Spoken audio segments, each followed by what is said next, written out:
আপনি কি জানেন যে বিছানায় শুয়ে শুয়ে ওম নমঃ শিবায় মন্ত্র জপ করলে আপনার জীবনে অসাধারণ পরিবর্তন আসতে পারে? হ্যাঁ, এই মন্ত্র জপ করলে শুধু মানসিক শান্তি পাওয়া যায় না, বরং এটি আপনার শরীর ও আত্মাকে সঞ্জীবনী শক্তি প্রদান করে।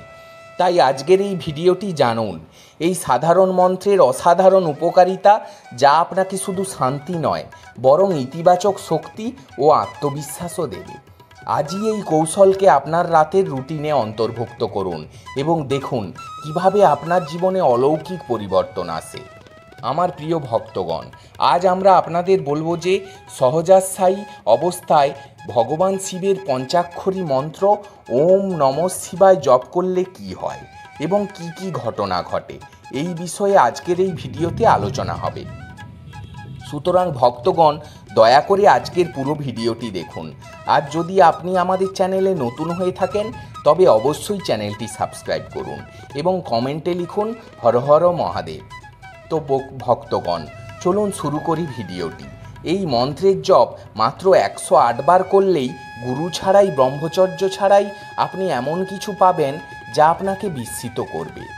এই মন্ত্র নিজেই একটি মহা শক্তিশালী মন্ত্র, এর কোনো তুলনা নেই। এই মন্ত্রের দেবতাকে মৃত্যুর দেবতাও বলা হয়, কারণ স্বয়ং মৃত্যুও যার অধীন, তিনিই এই মন্ত্রের অধিষ্ঠাতা। তার ইচ্ছাতেই এই সমগ্র মহাবিশ্ব পরিচালিত হয়, আর তার ইচ্ছাতেই সমস্ত জীবজগতের পালন হয়। আর এই মন্ত্রের দেবতা হলেন কালদেব, কাল মহাকাল, অর্থাৎ স্বজন ভগবান শিব। ভক্তগণ, ভগবান শিবের এই মন্ত্র যার বিষয়ে আমি এখন বলবো সেটি হলো ওম নমঃ শিবায় মন্ত্র।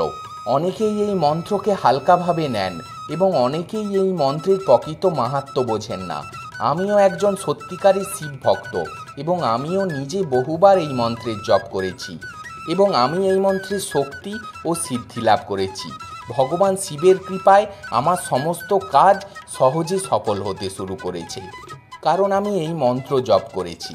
তাই আমার অভিজ্ঞতার ভিত্তিতে আজ আমি আপনাদের বলবো যে কিভাবে এই মন্ত্র আপনার জীবনকে পরিবর্তন করতে পারে, কিভাবে এটি আপনার শারীরিক, মানসিক ও পার্থিব জীবনে রূপান্তর নিয়ে আসে। ওম নমঃ শিবায় মন্ত্রটি 6টি অক্ষর নিয়ে গঠিত, তাই একে স্বরাক্ষরী মন্ত্র বলা হয়। যদি এই মন্ত্র থেকে ওম শব্দটি বাদ দেওয়া হয় তবে এটি 5টি অক্ষর হয়ে থাকে, যা পঞ্চাক্ষরী মন্ত্র বলা হয়। যে কোনো মন্ত্র জপ করার আগে যদি তার আগে ওম শব্দটি জুড়ে দেওয়া হয় তবে সেই মন্ত্রের শক্তি বৃদ্ধি পায় এবং সেই শক্তি ব্রহ্মা, বিষ্ণু এবং শিবের সাথে যুক্ত হয়। ফলস্বরূপ এই মন্ত্রের সিদ্ধি দ্রুত লাভ হয়। তাই যে কোনো মন্ত্র ওম শব্দ যোগ করেই তার নিয়মিত জপ করা উচিত। অনেক সময় কোন মন্ত্রের আগে ও পরে ওম যোগ করা হয় বা জপ করা হয়, এতে মন্ত্রের শক্তি সুরক্ষিত থাকে। এখন কথা হলো, যদি আপনি শুয়ে শুয়ে এই ওম নমঃ শিবায় মন্ত্র জপ করেন তবে আপনি কি কি পাবেন? ভক্তগণ, প্রথমে এটি জেনে রাখুন যে ভগবান শিবের এই ওম নমঃ শিবায় মন্ত্রটি হলো এমন একটি মন্ত্র যা ব্রহ্মাণ্ডের শ্রেষ্ঠ মন্ত্রগুলির মধ্যে গণ্য করা হয়। যেমন নবান্ন মন্ত্র, দ্বাদশ মন্ত্র, অষ্টম মন্ত্র, গায়ত্রী মন্ত্র, মহামৃত্যুঞ্জয় মন্ত্র এবং বেদের অন্যান্য মন্ত্র।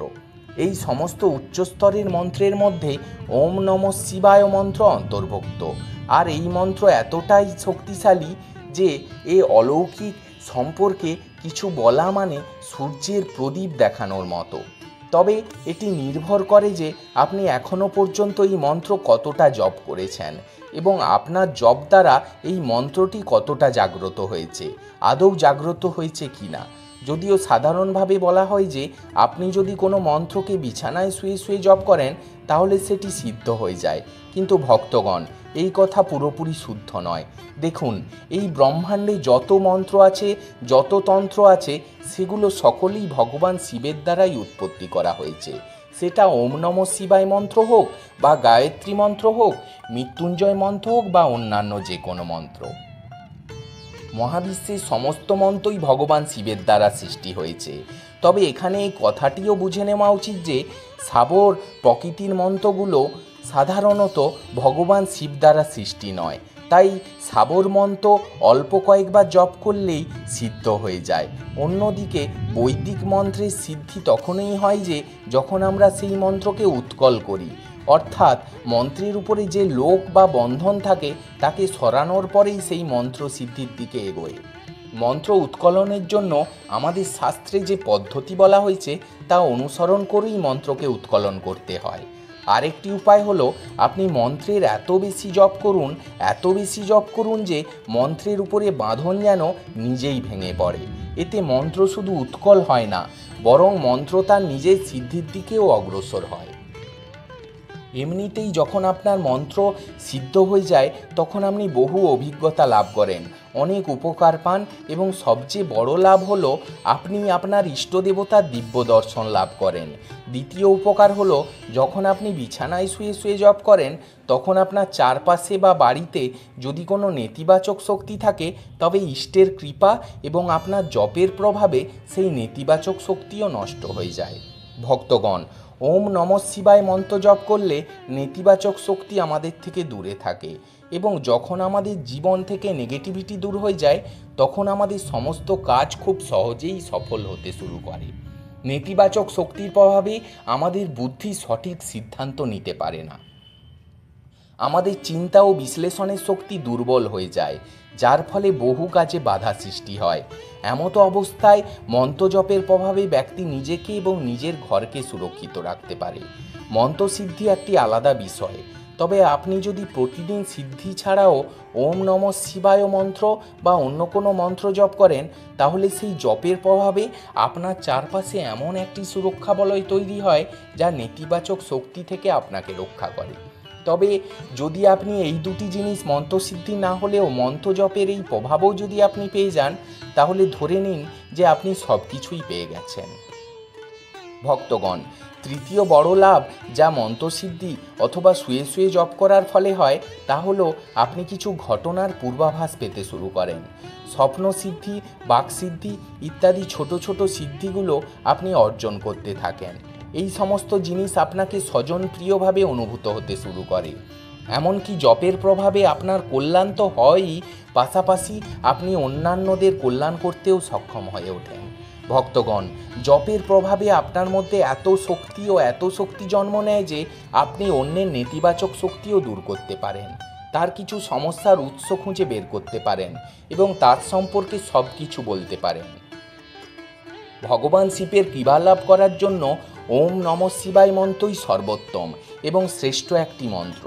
যদি আপনি প্রতিদিন ওম নমঃ শিবায় মন্ত্রটি জপ করেন মনে মনে অথবা বিছানায় শুয়ে, তবে প্রায় 1 মাস পর আপনার জপের প্রভাবে এই মন্ত্র তার প্রকৃত প্রভাব দেখাতে শুরু করে। অল্প সময়ের মধ্যে এই মন্ত্র জাগ্রত হতে শুরু করে। সিদ্ধ হয় না, কিন্তু জাগ্রত অবশ্যই হয়।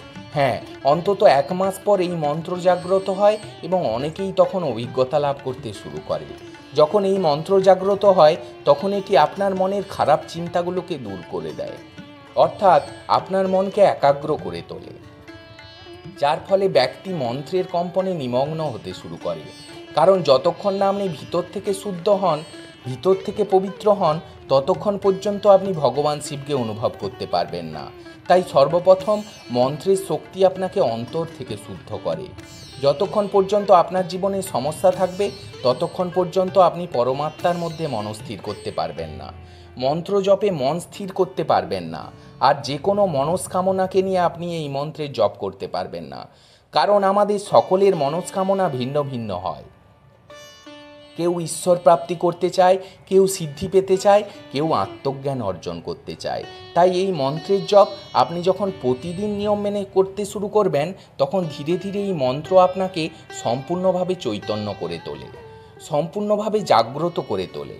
আপনার ভিতরে যত অন্য ভাবনা থাকে তা দূর হতে শুরু করে এবং আপনি ধীরে ধীরে ভগবান শিবের সান্নিধ্যে পৌঁছাতে শুরু করেন।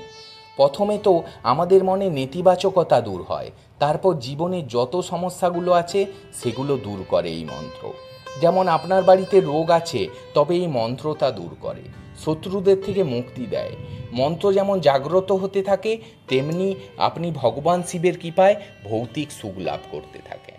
যখন মন্ত্র জপের প্রভাবে আপনি সব কিছু লাভ করে ফেলেন, তখন আপনাকে ঈশ্বর প্রাপ্তির উদ্দেশ্যে ভক্তি করা উচিত। আর অনেক সাধকের এখানেই থেমে যান। তারা আর মন্ত্র সাধনা করেন না, শুধু সাধারণ পূজা অর্চনায় সীমাবদ্ধ থাকেন। কিন্তু কিছু পাওয়ার পর দরবার বসাতে শুরু করেন। কিন্তু এরপরেও সাধনা করা উচিত। এই সব কিছু মায়ার দ্বারা গঠিত, এবং সবসময় মায়াই মানুষকে বিভ্রান্ত করে রাখে। সিদ্ধির মোহের পরে মানুষ নিজের মূর্খকে ভুলে যায়। তাই যতক্ষণ না আপনি ঈশ্বর প্রাপ্তি করেন, নিজেদের ইষ্ট দেবতাকে লাভ করেন, ততক্ষণ পর্যন্ত আপনাকে সাধনা করেই যেতে হবে। যখন আপনি ঈশ্বর প্রাপ্তি করবেন, তখন আপনার ভেতরে এত জ্ঞান জন্ম নেয়, আপনার মধ্যে এত শক্তি, এত আত্মজ্ঞান আসে যে তখন আপনি অন্যদের জ্ঞান দিতে শুরু করেন। তাই মন্ত্র জপ ধীরে ধীরে জাগ্রত হয়। তখন আপনার শরীরেও নানা রকম পরিবর্তন আসে। আপনাকে আত্মায় পরিবর্তন করতে হয়। আপনার বুদ্ধি ও মনের মধ্যেও অনেক রকম পরিবর্তন আসে। আপনার কুণ্ডলিনী শক্তি ধীরে ধীরে সক্রিয় হতে শুরু করে, এবং ধীরে ধীরে আপনি দিব্য শক্তির অনুভূতি ও সেই শক্তিগুলোকে প্রাপ্তি করতে শুরু করেন। ভক্তগণ, যদি আমরা ওম নমঃ শিবায় মন্ত্রের কথা বলি, তবে আমরা এ নিয়ে একটি সম্পূর্ণ বই লিখে ফেলতে পারি। তবে এই ভিডিওটা অনেক লম্বা হয়ে যেতে পারে।